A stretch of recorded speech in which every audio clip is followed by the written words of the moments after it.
राज्यामध्ये मोठ्या प्रमाणात अतिवृष्टी झालेली आहे।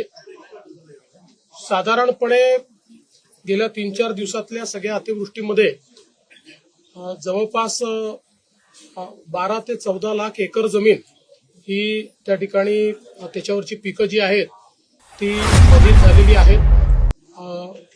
काही प्रमाणात जनावरांचं नुकसान झालेलं आहे।